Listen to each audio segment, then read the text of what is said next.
Hello everyone and welcome back to my channel. So let's start the explanation of the new episode हमने last यहाँ पर ख़त्म किया था कि इसकी मम्मा जो है वेले को इनवाइट करती हैं। तो सीन इधर से स्टार्ट होता है कि ये अपनी बेटी से बात करती है कि वेले को बुला लेना, उसने तुम्हारे मार्क्स इंप्रूव कराने में बहुत हेल्प करी है। तो वो नेक्स्ट सीन में ये सब वेले को बता रही थी, तो वो तुरंत बिना कुछ कहे मान जाता है और खुश हो जाता है कि ठीक है मैं आ जाऊँगा।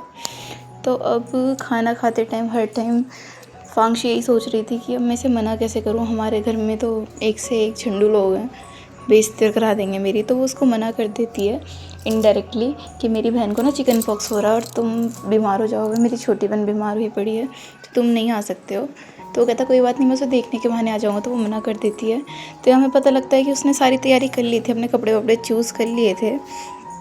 तो वो बहुत ज़्यादा सैड होकर अपने कपड़ों को ही देखने लग जाता है कि जाने के लिए मैंने कपड़े भी चूज़ कर लिए थे अपने। स्कूल में फांगशु के फादर आते हैं तो वो कोई मौका नहीं छोड़ता, वेली भाग के जाता है उनके पास, हाई हेलो करने लगता है। तो उसके फादर बोलते हैं अरे हाँ तुम तो हमारे घर भी मिलोगे। तो वो मना कर देता है कि आपकी बेटी ने फांगशु ने बताया कि उसकी छोटी सिस्टर बीमार है, उसको चिकन पॉक्स हो गया। तो वो कहते हैं कि वो मजाक कर रही होगी, उसकी कोई छोटी बहन नहीं है। तो इस पर वो उसको देखने लगता है। तो नेक्स्ट सीन में वो तैयार हो गए, पहले खड़ा हो जाता है और फांगशु उसको पीछे से देख रही थी तो पहले तैयार हो गया। तो उसे मजबूरी में उसके साथ जाना पड़ता है। तो ये दोनों बस से फांगशु के घर जाने लगते हैं। बीच रास्ते में बस ख़राब हो जाती है तो सभी लोग जो है बस में धक्का देने लगते हैं। तो धक्का देने के बाद पहले फांगशु को वेली चढ़ाता है बस के अंदर, फिर वेले को हाथ देते हुए फांगशु भी उसको ऊपर खींच लेती है। एंड फाइनली ऐसे कर आके अपने घर पहुंच जाती है वेले के साथ। घर की हालत देखकर वो बहुत ज़्यादा गुस्सा हो जाता है, अपने पापा से कहते हैं आपने अभी तक सफाई क्यों नहीं करी। तो वो कहते हैं कि मैं बिज़ी हो गया था। फिर उसकी मम्मा भी एम्बेरस फील करती है घर की गंदी हालत देख कर, उसको कहती है चलो हम मार्केट चलते हैं। तो वेली के साथ वो मार्केट चले जाते हैं, तीनों पहुंच जाते हैं सुपर मार्केट भी नहीं था, नॉर्मल जैसे लोकल शॉप होती है उधर पहुंच जाते हैं लोग। यहाँ पर फांगशु की मदर जो है बार्गेनिंग करने लगती है तो फांगशु एम्बेरस फील करती है और वहाँ से चली जाती है। फिर घर आके वो अपने फादर से पूछती है आपने क्या बनाया। तो वो कहते हैं मैंने क्रैब बनाए हैं। तो जैसे वो क्रैब स्मेल करती है वो ख़राब हो चुके हुए थे। तो वो कहते हैं वो मैं इसको ना फ्रिज में रखना भूल गया। तो वो बहुत ज़्यादा सैड हो जाती है कि हमने नूडल्स खाने के लिए थोड़ी बुलाया वेले को। फिर डाइनिंग टेबल पे वो सिर्फ नूडल्स ही होते हैं वहाँ पर, जिन्हें देखकर वो बहुत ज़्यादा ऑड फील करते हैं सब लोग। और जैसे ही वेली उनको नूडल्स को टेस्ट करता है वो उनको अच्छा ही बताएगा, ऑब्वियसली गंदा तो बताएगा ही नहीं। तो डाइनिंग टेबल पे बैठे बैठे जो है फांगशु की फादर और मदर की लड़ाई हो जाती है। फांगशु की मदर घर गुस्से में जो है घर से बाहर निकल जाती हैं। तो यहाँ पे वेली और उसके फांगशु के फादर उसकी मदर पर घूम रहे थे। तो वेली से इसके फांगशु के फादर बार बार यही बोले जा रहे थे जब तुम्हारी शादी होगी ना तब तुम्हें पता चलेगा कि कैसे बीवी संभालते हैं। तो ऐसे करके उनको फाइनली वो मिल जाती हैं। तो अब सीन होता है फांगशु और वेले के वापस डॉम जाने का। तो वो कहते हैं मुझे माफ़ करना, मैंने तुम्हारी छुट्टी वेस्ट कर दी और दिन बेकार कर दिया। तो वो कहता है मेरे लिए जीवन का मेरा बेस्ट दिन था ये। नेक्स्ट सीन में दोनों एक दूसरे से बोलते हैं कि हमें मुझे तुम्हें कुछ देना है। तो ये डिसाइड करते हैं कि हम मिलते हैं स्कूल के बाद। तो जैसे ये दोनों स्कूल के बाद मिलते हैं, ये एक दूसरे के लिए रिवॉर्ड्स लेकर आए थे।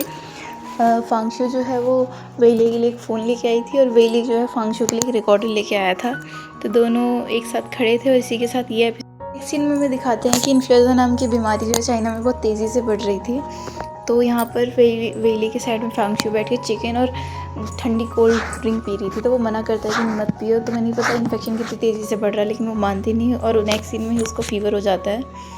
तो अब वो बोलती कोई बात नहीं ठीक हो जाएगा, बट उसका फीवर ठीक नहीं होता है। नेक्स्ट डे जैसे वो सो के उठती है तो उसको एकदम से सीवियर कोल्ड जो बोलते हैं, इतना गंदा वाला इन्फेक्शन टाइप का हो गया था। तो वेली उसकी चिंता करता और कहता है कि मैंने मना करा था ना, लेकिन वो मानती नहीं है। तो उसको डॉक्टर के पास लेके जाया जाता है स्कूल में ही। तो डॉक्टर उसको टेम्परेचर देख के उसको लॉक करके वहाँ से चली जाती है। यहाँ पर जैसे कोविड में हम सबको आइसोलेट कर दिया था, ऐसे ही इन्फ्लुएंजा नाम की बीमारी इतनी घातक है चाइना में कि अब इसको स्कूल की ही मेडिकल में आइसोलेट कर दिया है। इसके सारे फ्रेंड्स इसके लिए बहुत ज़्यादा चिंता करते हैं और छिपाते इससे मिलने के लिए जाते हैं। तो ये सब चीज़ें देखकर उसको बहुत अच्छा लगता है। पीछे से वेली भी आया था लेकिन वो सोचता है कि मैं लेट हो गया और सैड होकर वहाँ से जाने लगता है। उसको जाते हुए जो है फांगशु भी नोटिस कर लेती है।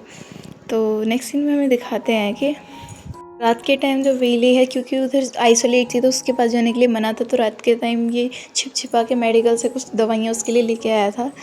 तो जैसे ही वो फांगशु को आवाज़ देता है वो कहता है क्या कौन है। तो वो कहता है मैं हूँ वेली। तो जैसे ही वो देखती है कि उसके लिए वो दवाई लेके आया, चिंता कर रहा था वो लड़का उसकी उसको थैंक यू बोलने की जगह वो उससे लड़ लेती है कि तुम्हें मेरे लिए स्नैक्स लेके आने थे। तो उसको भी गुस्सा आ जाता है कि तुम स्नैक्स की बात कर रहे हो, तुम बीमार पड़ी हो, तुम्हें दवाइयाँ खानी चाहिए। तो दवाइयाँ फेंक के और खिड़की बंद कर देती है। अब नेक्स्ट सीन में जो हमारा वेली है वो उसको थोड़ी बहुत अटैचमेंट तो हो गई है। अटैचमेंट क्या, उसको लव हो चुका है, बट वो अभी तक अपने आप को समझा नहीं पा रहा है ये चीज़। तो वो उसके अपने और फांगशू से रिलेटेड सारी मेमोरीज़ याद करने लगता है, कैसे कैसे हमने प्रॉमिस करा था, कैसे कैसे क्या करा था। उधर दूसरी साइड जो फांगशू है उसकी तबीयत जो है वो ज़्यादा ख़राब हो गई थी, बहुत ज़्यादा। उसको डॉक्टर जो है हॉस्पिटल में एडमिट कर रहे थे। तो जैसे ही यहाँ पर वेले को पता चलता है कि फांगशू की तबीयत बहुत ज़्यादा ख़राब हो गई है, वो भागकर बहुत ज़्यादा चिंता में आ जाता है एकदम से। वो समझ नहीं पाता कि मैं क्या करूँ क्या करूँ। और दूसरी तरफ यहाँ पर फांगशू जो उसको होश नहीं आया होता, एक तरह से वो कोमा में चली गई थी। और उसके फादर उसकी मदर बहुत ज़्यादा रोते हैं।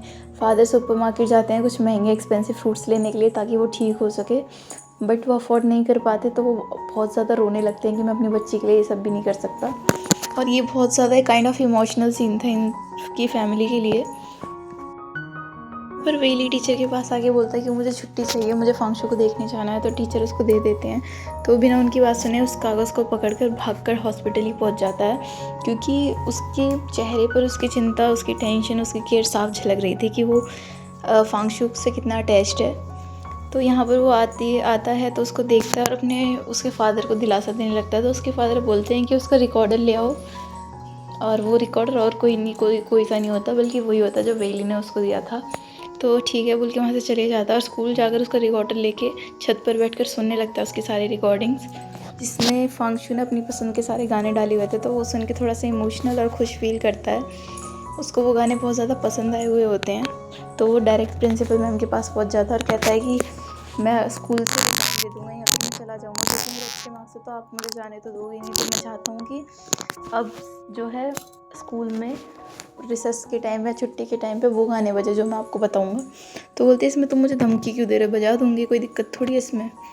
तो यहाँ पर फाइनली फांगशू को होश आ जाता है। तो उसके फादर बताते हैं वेली आया था और कुछ नोट्स दे के गया तुम्हारे लिए।